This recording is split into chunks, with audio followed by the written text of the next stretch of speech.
Welcome to Tech Turks. Today we have the pleasure of Bright Okocha, aka Basket Mouth, man with sweet personality, depending on when you catch him. I've been seeing you on social media, and we've been seeing stuff that you've been doing, leveraging on technology, especially in this time of COVID. I'd like to just start off by asking you, just telling us quickly your story, the story of Bright, how he became Basket Mouth, and right till today, and then we can just go deeper into the conversation. Okay, thank you very much, sir, for having me on the show. So I'm going to tell you a quick story. It started about 22 years ago, back then in Uniben. Then, I didn't know it was going to pay off. People started offering me money, because I was busy, or I didn't have time for them. They're like, no, we can pay you. I'm like, you can pay. Then eventually I'm like, okay, these guys are paid. Then it became commercialized. Everyone got into the comedy industry. Anyone that was interested in it, if you're a comedian, they wanted to jump on it. And it got crowded. At that point, I was like, okay, Bright, it's about time you step out. So we enjoyed it for a straight 10 years. And then I started noticing a decline in terms of the attendance and participation from the audience. And I said, okay, what, Bright? It's not the way it used to be. So I started tilting towards online. So that's my journey. How are you using, in the face of new competition because of access to information, how are you differentiating yourself? How is the, Basket Mouth IP completely different from everybody else? What makes you stand out? How do you keep ahead of the game? Okay, so we when we started, we didn't have access to technology. So if you want to perform, if you want to be famous in Enugu, you have to go do it yourself. So you can't just be in your house and record, upload, and someone in check. In Enugu in 2005. You remember we went to Enugu? that was brutal. You have to carry everything. So we had to do those people, they couldn't see us. So we had to go there. But now you can just record, post, and everyone will see it. So I started from that point, and I saw the progression.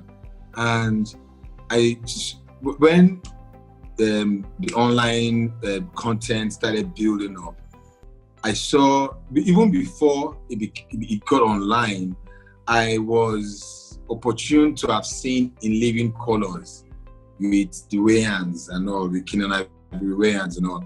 And I saw they were creating content. And I was like, it won't be bad if I can make content, create content, short skits, 1 minute, 2 minutes.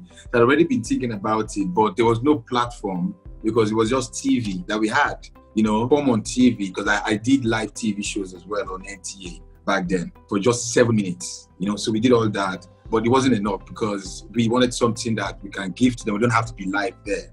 So when the online media started, I had an upper hand because then I had seasoned myself with doing it live, where if you make a mistake, you are going to be punished right there on the spot. So you have to be spot on, you have to be thorough, you have to be very, very technical with your delivery. So now that we can now create it, edit it, put effect, put all these things, it makes it even easier for myself.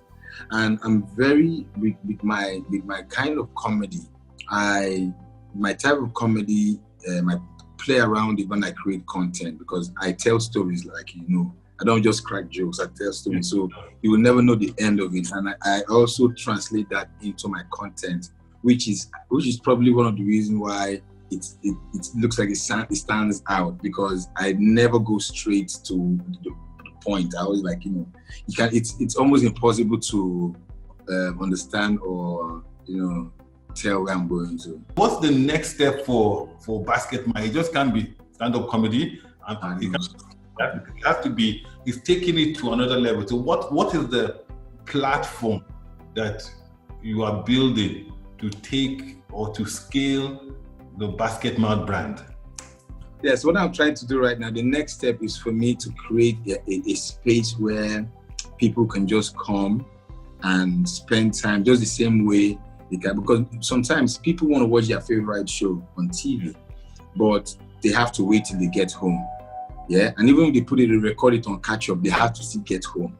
Yeah, but if I create the same content and I put it on my platform, yeah, you can have access to it whenever you like. So the platform I'm building is a platform that's going to be like a TV channel.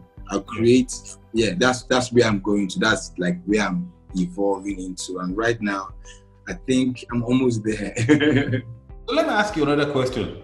And you are a content provider, and that's your maker. You create content. You're a content creator. Yeah. And so from my own perspective, so you can correct my own perspective, your content is on the entertainment side, and sometimes you border on the thought-provoking side. As a content provider, there are many businesses that would require your content. Before, I think the industry has been involved. Before, it would be a case of, okay, ambassador, just come and tell them how fantastic my brand is and just promote it. I think people have seen beyond that now. You have to be more creative and sell a story. One last question. How has COVID affected basketball brands? I can only thank God. So this is what happened.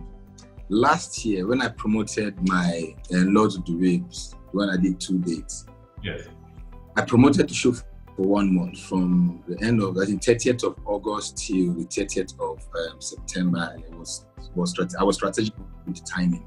And I knew that I needed 3 months for proper show. If you want to sell out 2 dates, so I amplified the hype. Like, I brought everything I had into it, and I barely sold out.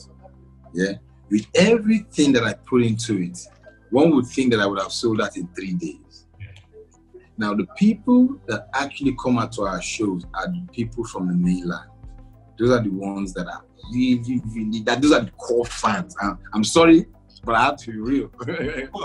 So now, there are factors that are limiting them from coming down to the island to go down to watch shows. The time of the show, they will have to, like, the cost is even too much. They have to sleep in a hotel and all that. So last year, I told my guys, they were like, CDCS show will probably be my last show for now. I want to start pushing things online. So I said, this one in Nigeria is probably my last show for. And when I did London Jokes and Roses, I actually announced it that this is my last London show. Why I announced it was because I was like, after this, everything is going online. I didn't even know that it was going to be a lockdown. So we had already started creating content. So Sunday Night Laughs was already being created. I had gone to see Meet the Brands. Yes, I got to see Guinness. I was like, guys, I want to do this. Papa Benji, I went to tell them. So they were like, they liked the idea. The day of the lockdown was the day they approved it. So when so it favored me. So when everyone got locked down, I got approval because I'm still like press. We got approval like flatmates and all that. So we were still working with multi-choice and all that. So I used the opportunity to create the content and all I needed. So when there was an opening, we started recording, minimal audience and all that. And before anyone could know it, boom, it was out there. And so I took advantage of the fact that I'd already gone, you understand, online. I was already ahead of most people. And the luck I had was I'd gotten brands on most of it, including MTN and all these guys. So I'm one of the people that you favored. So yeah. I can see, the other bright side of life and yeah, bright side of life too. And even the production quality is one that says, reflects that you have certainly invested in that capability. And people are staying at home, so they need to watch something. After a while, you can't watch everything on Netflix, and they need some Nigerian content. Basketball, Bright, thank you for coming on Tech Turks. Thank you very much, and thank you. We will continue the conversation offline.